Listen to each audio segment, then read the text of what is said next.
Welcome everyone and thank you for being here. So the first of Trump's new wave of trade deals has just been signed on 8th of May in Washington DC at the White House. And it is with the United Kingdom. I think it is more of a trade framework rather than a trade agreement. I think this framework outlines initial commitments and sets the stage for further negotiations to follow.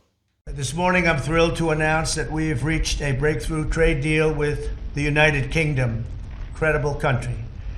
Today is a victory day for World War II. We won the war together exactly 80 years ago, so there could be no more perfect morning to reach this historic agreement. And it's beautiful weather out. I will tell you that, Keir, beautiful weather. It's so perfect outside. But it's really, in particular, the agreement with one of our closest and most cherished allies. And we're so happy that that's the way it worked out. I want to thank Prime Minister Starmer and his very talented team for their outstanding work and partnership. Today's agreement with the UK is the first in a series of agreements on trade that my administration has been negotiating over the past 4 weeks. Now this is a major victory for Trump because now he can show everyone that, hey look, my strategy worked. I brought UK to the table and got a good deal for US. And UK is the 6th largest economy in the world, with the GDP in 2023 of $3.38 trillion. And compared to that, US is obviously the largest economy with a GDP of $27.7 trillion, almost 9 times as big as that of UK. So US announced 10% tariffs on all UK goods on 2nd of April this year. In addition to that, US also imposed 25% tariffs on steel and aluminium and on automotives and automotive parts coming from UK. Now in 2024, US exports to UK were $79.9 billion and imports from UK to US were $68.1 billion. Now this means that US has a trade surplus of $11.8 billion with UK. That's right, a trade surplus. And still Trump put 10% tariffs on UK. Now, US is the UK's largest export partner, accounting for around 14% of total UK exports. And US exports to the UK accounts for 3.7% of total US exports. While this underscores the enduring economic ties between the two countries, I think it also highlights a broader concern. The UK's reliance on traditional partners and sectors may be masking deeper structural weaknesses. And despite how you look at these numbers, I believe that UK and rest of Europe, they are experiencing a irreversible decline due to missed technological advancements, economic stagnation, and political fragmentation. And without substantial reform, I think Europe risks becoming increasingly irrelevant in the technological sector, which will be a big drawback for Europe. Now, I've said this before, that Trump is using tariffs as a tactic to force countries to negotiate new trade deals with US. Tariffs will not reduce the trade deficit. They are just a tool to bring parties to the negotiating table. And that is what Trump is trying to achieve through these tariffs. And for this US-UK trade agreement, both sides herald it as a landmark moment. But questions linger about who truly stands to benefit from this trade deal. Now, the talks between China and US, they are still going on. I think US talked to China and China finally agreed to talk to US in Switzerland. And as of now, the tariffs from both sides have been reduced for the next 90 days. The US has lowered the tariffs from 145% to 30%, while China's retaliatory tariffs on US goods have dropped to 10% from 125%. So not really a good sign for a guy who advocated 400% tariffs on China. 104% tariffs on China are not enough. I'm advocating 400%. 400% tariffs tomorrow morning. Also, so much for Trump's chest puffery and bullish statements that tariffs were here to stay. Anyway, I'll talk about that US-China trade agreement or deal after firm details come out. For now, I will focus on the US-UK trade deal. So let's look at the UK trade deal now. In my assessment, US appears to have come out ahead in this trade negotiation, and this is what Trump actually wanted to achieve all along. It is a major victory for Trump because he is under pressure to prove that his tariff strategy and tactics are winning. So, in my view, Trump 1, UK 0. And UK government officials said that the deal was a starting point from which the two sides would keep negotiating. Jonathan Reynolds, the Business and Trade Secretary, told reporters that the UK would continue to reduce the 10% baseline tariffs on UK exports to US. So what has been negotiated? Let's take a look. We'll talk about car tariffs first. So the car tariffs on UK have been reduced. The US reduced its 27.5% tariff on British cars to 10% for the first 100,000 vehicles annually. The US is the main export for British cars, worth more than £9 billion last year. And just while we are talking about cars, I just want to add that UK seriously lags behind in the global technological revolution. It does not have a single fully homegrown electric vehicle car brand, which could be a leading market car brand in that space. And what else? Steel and aluminium tariffs. So these tariffs have been dropped by US altogether.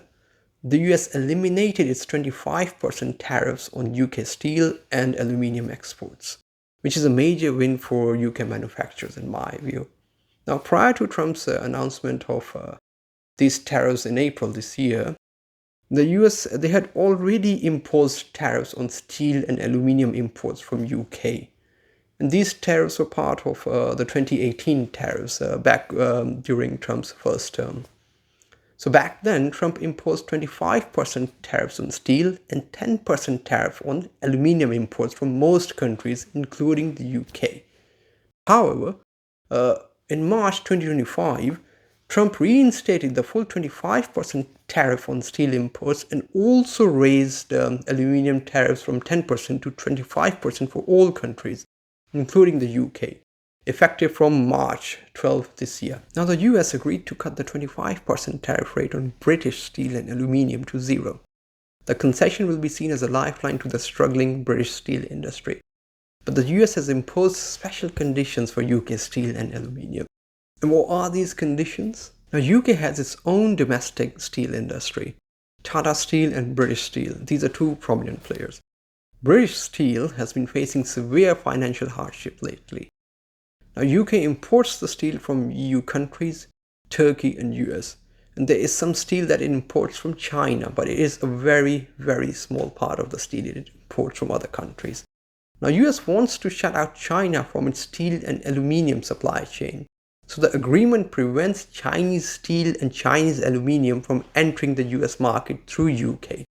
So even though UK sources only a fraction of steel and aluminium from China, this deal will ensure that none of it is used in the UK's domestic steel industry.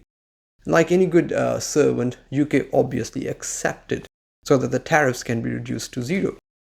So UK has agreed to meet US requirements aimed at securing the supply chains for steel and aluminium for United States. UK will also align its technical and safety standards with those of the US, and it may possibly implement tracking and certification system to verify origin and quality of the steel and aluminium. Now, this basically gives the US sort of a veto over its decision to import UK steel and aluminium.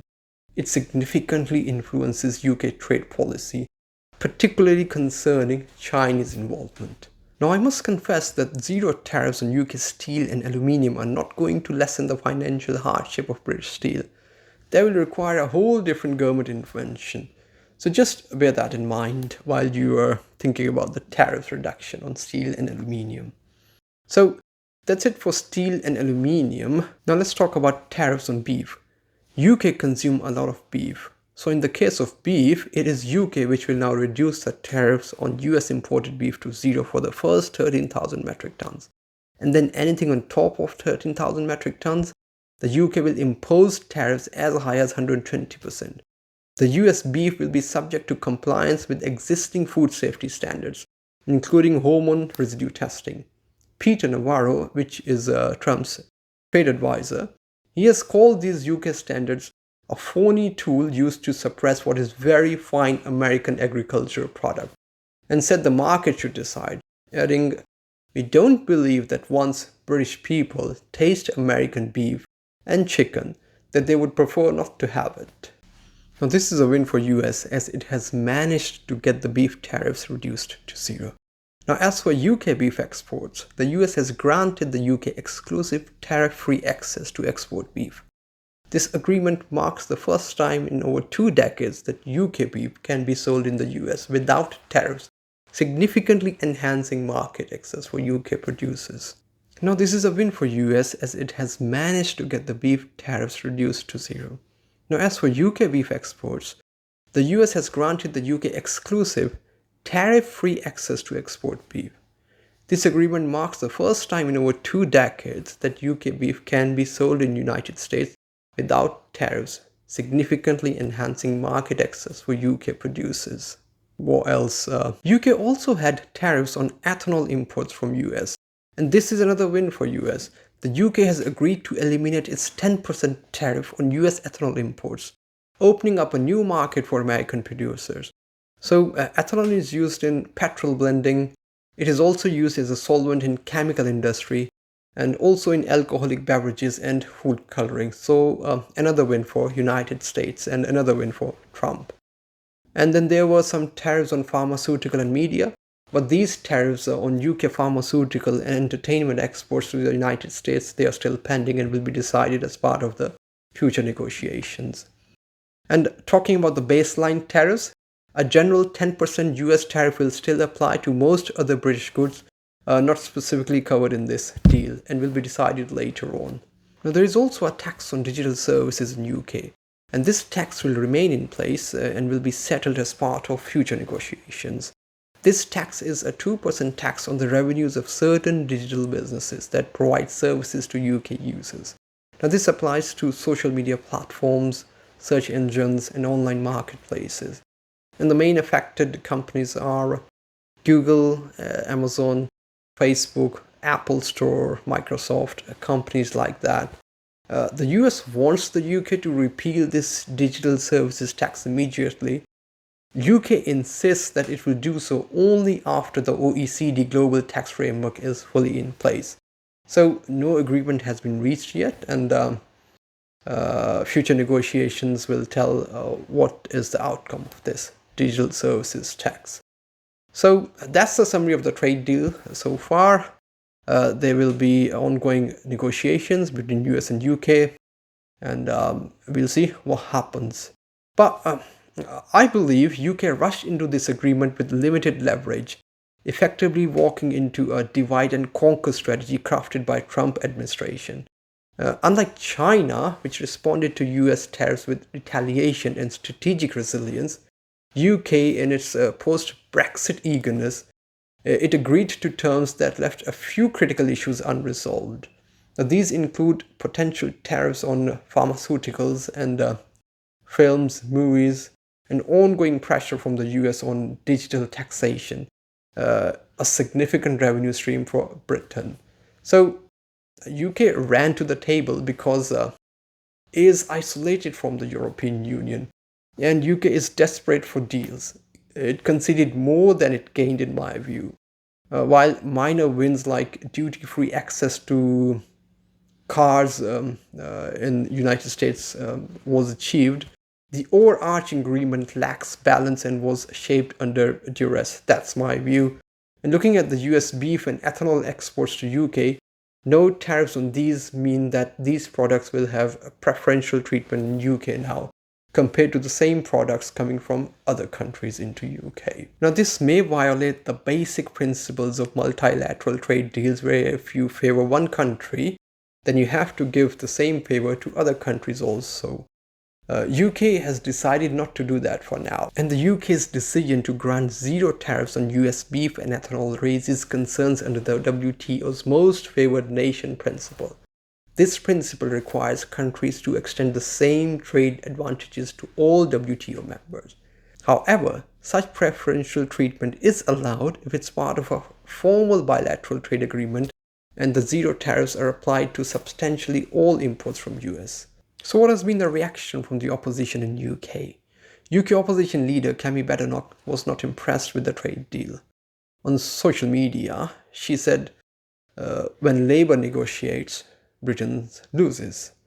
Keir Starmer called this historic. It's not historic, we have just been shafted. That was her reaction. UK Shadow Trade Secretary Andrew Griffith said it was a Diet Coke deal, not the real thing. He also said this. It's certainly not a great deal. It's not a historic deal. It's a deal that still leaves British exporters paying higher tariffs than 2 months ago. This is a million miles away from being a comprehensive free trade agreement of the sort that we were pursuing. It's a big oversell. You could see how needy the Prime Minister was yesterday when he was on the telephone into the Oval Office, referring to the Prime Minister as Donald. Look, the reality is that we need the proper deal, the deal that genuinely reduces tariffs to a position that is lower than when this government came into office. And that's just one of many things that we need to get our economy motoring again. But really, what leverage does the UK have over the US to demand a better deal? None. Zero leverage. The UK is neither powerful nor strong enough to pressure the US into making a favourable deal. It has to accept whatever US offers. A sad reality from the mighty colonial British Empire to merely bargaining for scraps. Now, zooming out from the deal specifics, I would like to add that tariffs, they do not necessarily control the trade deficits. Instead, macroeconomic fundamentals such as national savings and investment rates, they drive multilateral trade balances.